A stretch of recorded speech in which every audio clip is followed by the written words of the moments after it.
नमस्कार दोस्तों, आज पढ़ते हैं हम समास।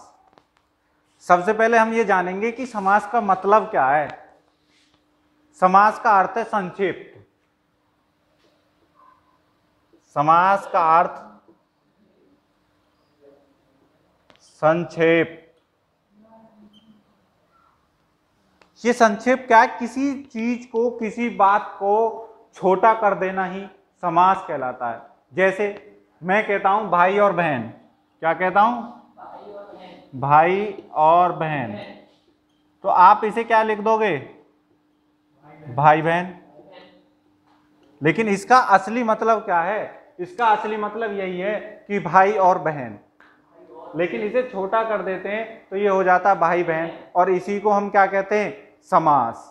यानी कि किसी विग्रह को छोटा कर देना। अब बात करते हैं कि समास में आगे क्या होता है।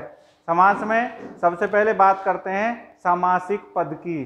किसकी बात करते हैं? सामासिक पद की। बात मैं कह रहा था समासिक पद की। देखिए, समास के बीच में ये शब्द आ रहे हैं। क्या? और। कभी आ जाता है को, कभी आ जाता है का। इन शब्दों को हटाकर जो शब्द बचता है उसे कहते हैं समासिक पद। जैसे भाई और बहन था। क्या था? भाई और बहन। अब भाई और बहन में से मैंने और को हटा दिया तो तभी तो हमारा समास बना, भाई और भाई बहन। तो ये क्या हो जाएगा? हमारा समासिक पद। यानी कि समासिक पद क्या है कि किसी भी दो या दो से अधिक शब्दों से जो हमारा मेल हुआ है उसमें से को और का को हटाकर जो शब्द बचता है, जो उसे हम क्या कहते हैं? जो पद बचता है उसे कहते हैं हम सामासिक पद। अब बेटा, ये सामासिक पद दो प्रकार के होते हैं। सामासिक पद कितने प्रकार के होते हैं? दो प्रकार के।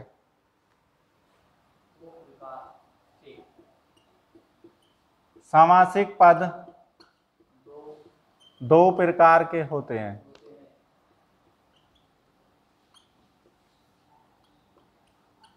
नंबर एक पूर्व पद, नंबर दो उत्तर पद। देखिए, सामासिक पद दो प्रकार के होते हैं, पूर्व पद और उत्तर पद। मैंने आपको एक एग्जांपल दिया था भाई और बहन का। आपको नाम से ही पता चल रहा होगा, पूर्व। पूर्व मीन्स पहला। तो इसका मतलब जो पहला जो पद है वो आपका पूर्व पद कहलाता है, और जो दूसरा है उत्तर। यानी कि पहला पद पूर्व पद, लास्ट का पद उत्तर। बात समझ आई? अब तक हमने क्या सीखा? समास के बारे में पढ़ रहे थे हम। समास की अभी हमें समास के प्रकार नहीं पता, सिर्फ हमें क्या पता है कि समास कहते किसे हैं। मैंने आपको बताया समास संक्षिप्त रूप को कहते हैं। किसी बात को संक्षिप्त में लिख देना ही समास कहलाता है। जैसे मैं अगर कहूं भाई और बहन और मैंने इसको और हटा दिया, सिर्फ लिखूंगा भाई और बहन, तो ये क्या हो गया? समास। उसके बाद हमने क्या पढ़ा? उसके बाद हमने पढ़ा सामासिक पद। मैंने बताया था कि इन शब्दों में से जो शब्द हैं इनमें से को और का को हटा दो, उसके बाद जो शब्द बचा उसे कहते हैं समासिक पद। अब सामासिक पद दो प्रकार के होते हैं, पूर्व पद और उत्तर पद। नाम से पता चल रहा है आपको, भाई और बहन है। पहला जो पद है वो पूर्व हो जाता है, बाद का जो पद है वो उत्तर हो जाता है। अब बेटा, अब हम पढ़ेंगे समास विग्रह। क्या पढ़ेंगे? समास विग्रह। आपको पता है हिंदी में विग्रह शब्द का मतलब क्या है? विग्रह शब्द का मतलब है कि जो पद है ना उनको अलग अलग कर दो। विग्रह, बांट दो। यानी कि समास के पदों को बांटना ही समास विग्रह कहलाता है। बात समझे नहीं समझे? समास विग्रह क्या हो गया आपका? समास यानी कि समास पदों को अलग अलग करने की प्रक्रिया समास विग्रह कहलाती है।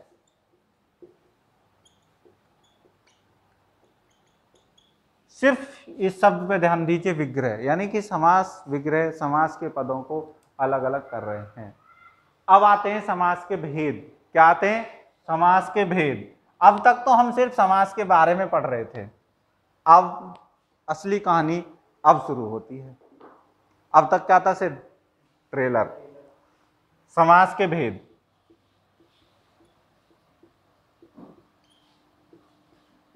देखिए समास के 6 भेद हैं। समास के 6 भेद हैं। नंबर 1 अवयवी भाव। नंबर 1 अवयवी भाव।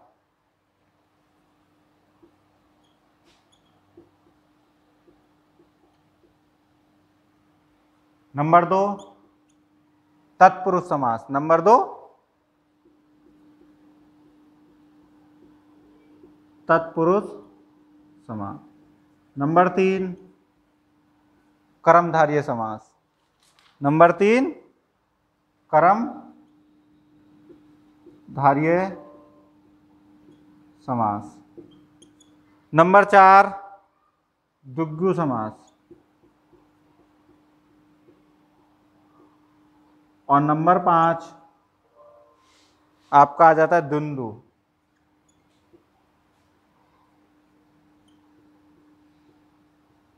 और नंबर 6 बहुव्रीहि समास।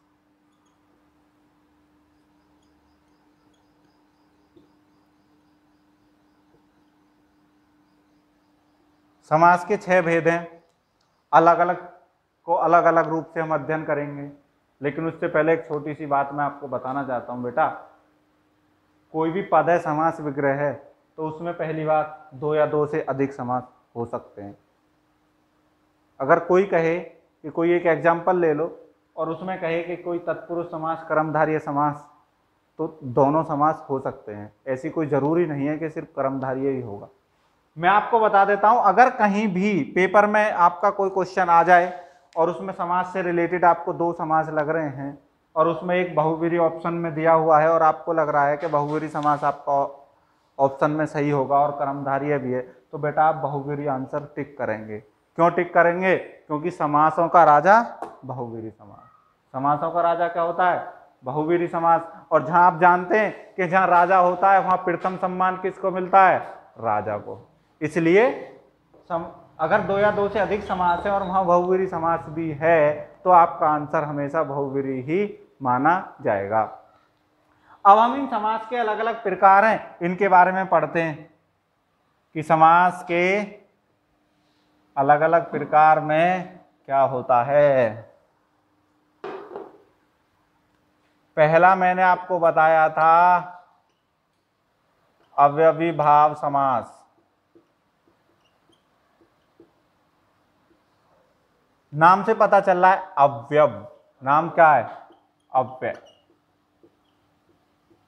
सबसे पहले मैं अवयवी भाव समास पढ़ रहा हूं, मुझे ये पता नहीं अव्यय क्या होता है। सबसे पहले मैं आपको बताऊंगा अव्यय होता क्या है। जो लिंग, वचन और काल के अनुसार कभी ना बदले उसे हम अव्यय कहते हैं। अब ये लिंग और वचन और काल क्या होते हैं? लिंग का मतलब है कि जैसे मैं रोटी खाता हूं, मैं पुरुष हो गया, वह रोटी खाती है, तो वो स्त्रीलिंग हो गई। यानी कि खाना तो है ही, लेकिन लिंग के अनुसार बदला या नहीं बदला? मैं खाता हूं, वो खाती है। इसलिए जो शब्द लिंग, वचन और काल के अनुसार कभी नहीं बदले उसे कहते हैं हम अव्यय। बात समझ आई? वचन, एक वचन, बहुवचन, इन दोनों में सेम रहे। काल, वर्तमान काल, भूतकाल, भविष्य काल, इन तीनों कालों में सेम रहे, उसे हम कहते हैं अव्यय। तो भाई अब आपको अव्यय समझ आ गया होगा, तो अब अवयवी भाव समास भी समझ आ जाएगा। यानी कि जब हम इसका समास विग्रह करेंगे तो 2 समास विग्रह करते वक्त दोनों पद अवयव हो जाएंगे। या इसका मैंने अभी आपको क्या बताया कि जिसमें पूर्व पद प्रधान हो और अवयव हो उसे हम क्या कहते हैं? अवयवी भाव समास। लेकिन एक और बात है बेटा, पूर्व पद तो प्रधान हो गया, दूसरा पद क्रिया विशेषण का कार्य भी करना चाहिए। यानी कि इसकी डेफिनेशन क्या है? इसमें पूर्व पद प्रधान हो या अव्यय हो तथा उत्तर पद क्रिया विशेषण का कार्य करे तो वहां अव्ययीभाव समास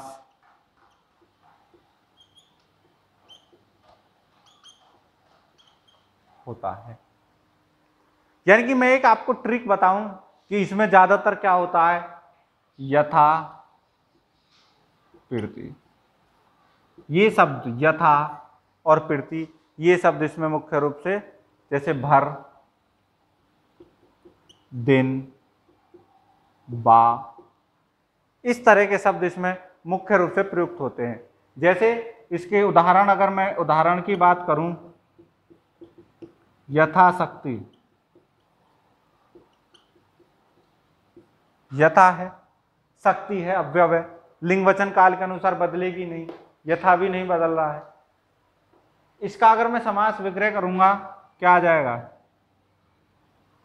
शक्ति के अनुसार। बात समझ आई? यथा शब्द आया, इसमें प्रीति आई, भर आया, दिन आया, बा आया, इस तरह के शब्द आते हैं तो वहां क्या होता है, अव्ययीभाव समास। यानी कि यथा समय, अगला उदाहरण लूंगा मैं, यथा समय,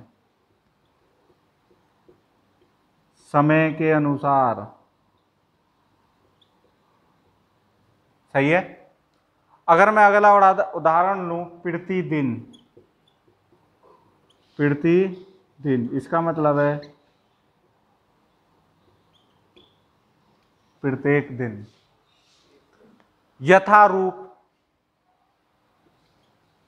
यथारूप, रूप के अनुसार। इसका अगला उदाहरण है आजीवन, आजीवन, आजीवन, अव्ययीभाव समास होगा इसमें, यानी कि जीवन भर, जीवन भर।